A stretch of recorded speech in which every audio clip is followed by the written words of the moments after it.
I always want to do like a. Yeah.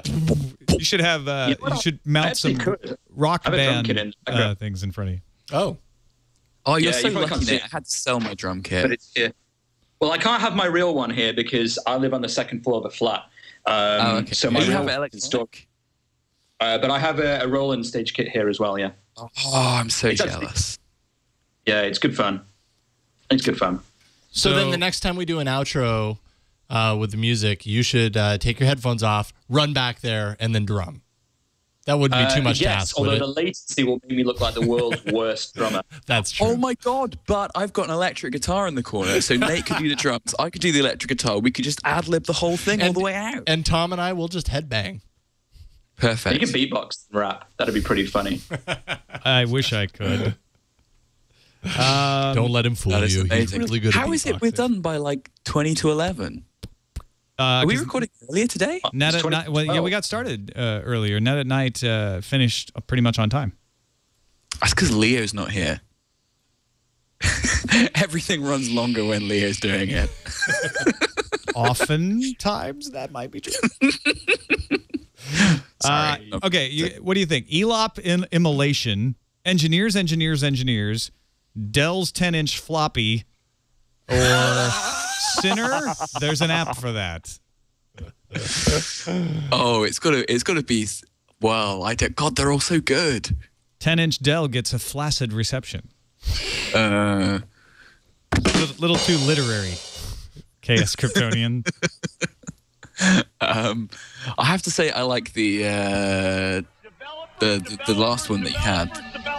Dell's 10-inch floppy? No, the other one.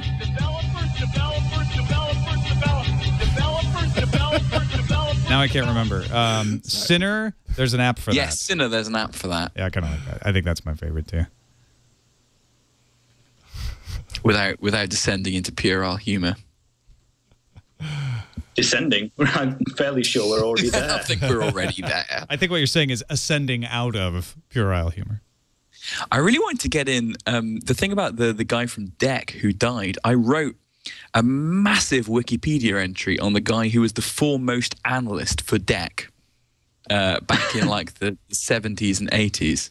And I was trying to think of a way to get it in there, but it felt like a bit of a shoehorn. It was a really bizarre experience to go and sort of immerse myself in the Deck HP wars of the sort of 80s and 90s. That's so funny. And yeah, that's where they're actually surviving, because they were what? They were bought by Compaq, or were they bought by somebody before Compaq? Well, I think Deck got bought into Compaq, and then Compaq got bought into HP, okay. right?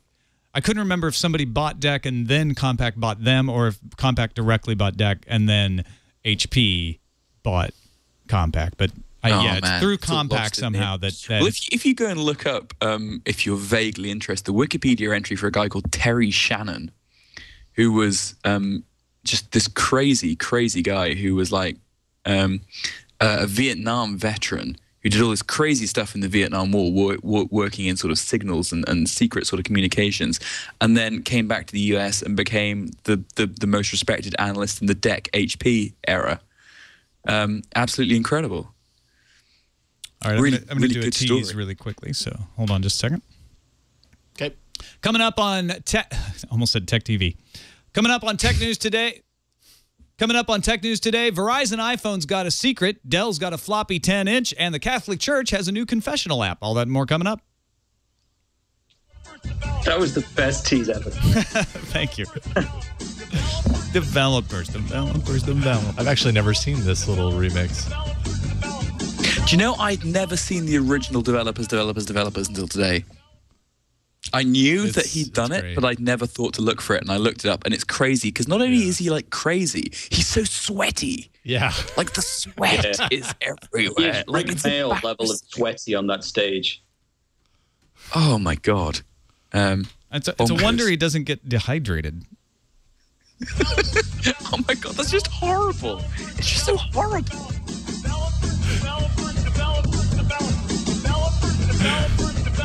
Yeah, it's pretty sweaty. I mean, yeah, that stands out in the crowd right there. Well, if you do And you're that on much stage. developering, That's true.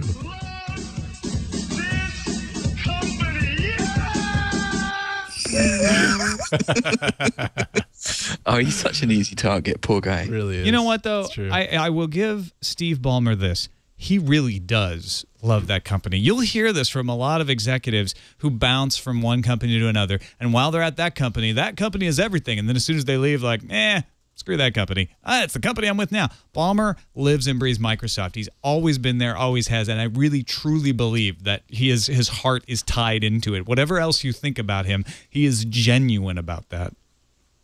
Yeah. And fair play, something genuine like that in this industry is pretty rare, I think. Yeah, exactly.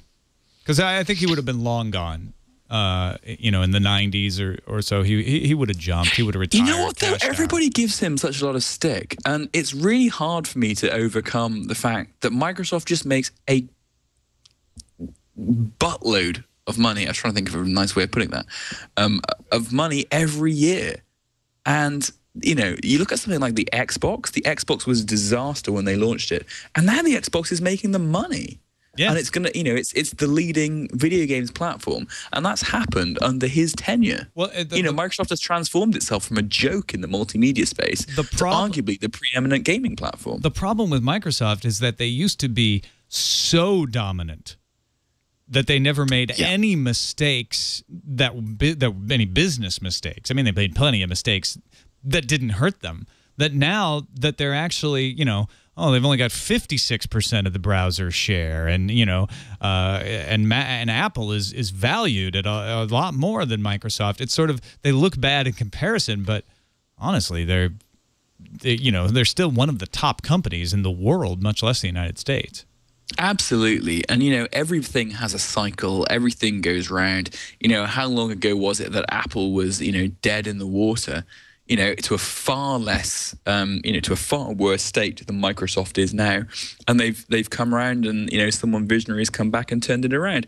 I think in 10 years, Microsoft is still going to be here. There's going to be another sea change in something, and Microsoft will be at the front of it.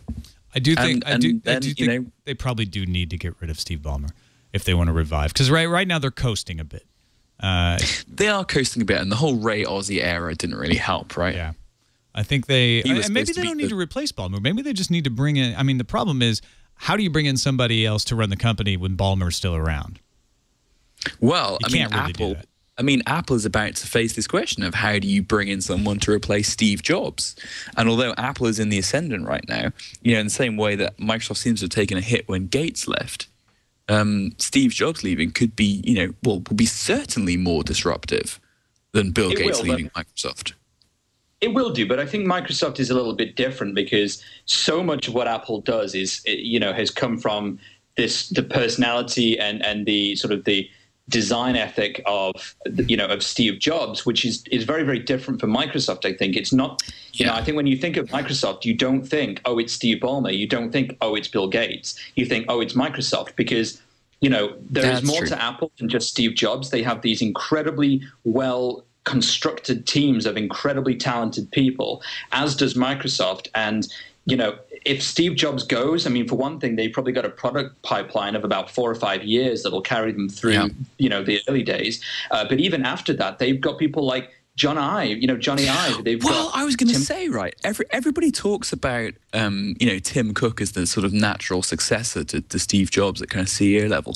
And for me, the person that is most obvious to take over from Steve Jobs is Johnny Ive. Yeah, but he's not the product visionary, right? He's the closest product visionary to Steve Jobs. But can he run the company? No, he's the guy who runs the company. You don't imagine that Steve Jobs really runs the company. Oh, yeah. Steve Jobs is the product guy. Steve Jobs runs the company. He is got his fingers in everything, including what Tim Cook does. He approves ad campaigns and things like that. He has so many pies, and he has sort of grown extra fingers to make sure every finger is in every pie. That's one of the reasons. Which is, a lot of people think it's something else, but that's why he had to take medical leave. Yeah, extra fingers. He has to have some fingers removed. But Microsoft is very, very different to that, I think. Microsoft has these, an amazing amount of talent still, but they're largely, their business is coming from Office and it's coming from Windows. They're getting a lot of money now from Xbox, but I mean, that's only a fairly recent thing, in the grand scale of Microsoft's history anyway. But again, they've still got these pockets of people that are making these products. They're driving things. And I don't know. I think that whether Ballmer goes or not is not going to make a major difference on a product level. It's probably going to make a bigger difference on the kind of broader company direction, but it's not going to change Xbox. It's not going to change Zoom, really. Nate, this is a really interesting discussion. If only there was some kind of show where we could get together and discuss the technical issues of the day. Right, some kind of tech news in some kind show. of podcastable format. Yeah. It'd be amazing. Yeah. It would, wouldn't it? It would be even more convenient if we lived relatively it's too bad close. that you two are just alone in a pub. That sucks. Pretending you're on a podcast. This is brilliant. I've just got like 10 retweets from Nate Langston in my Twitter stream at the moment. It's like, Nate Langston says, I'll be on Tech News Today shortly. And it's like, retweeted by Reagan01, retweeted by Ayaz, retweeted by The TriCaster, retweeted by a whole bunch of other people, including Leo's Clock. I'm not quite sure how that happened. Leo's got a pretty good clock. I see nobody retweeted me. That's fine. I'd retweet now, Tom, but it's going to look like I'm past the time. They'll be like, OMG, that is so 11 o'clock. And I'll be like, yeah, I know. Well, 11 o'clock GMT. Yeah, that's fine. It's okay. All right, guys. I'm going to have to go to bed now. Yes, I thank you both for staying up and being with us today. It was a really good show. People were already on Twitter saying it's one of the best TNTs they've seen. So, sweet. Yeah, rocking. That's because of the whole developers song at the end. Developers. Yeah, thank you guys so much for coming on today. And especially Nate at such a last minute. This was about as down to the wire as it gets. Hey, you know what I was doing? I was watching reruns of The Crystal Maze and eating cream eggs. That is how busy my evening has been. I'm so sorry we dragged you away from that. Sad state of affairs. I'm not kidding. But you can still see it on my TV. It's... Anyway, welcome, man. Thanks for the invite. It's always good to do the shows with you guys. Absolutely. Awesome.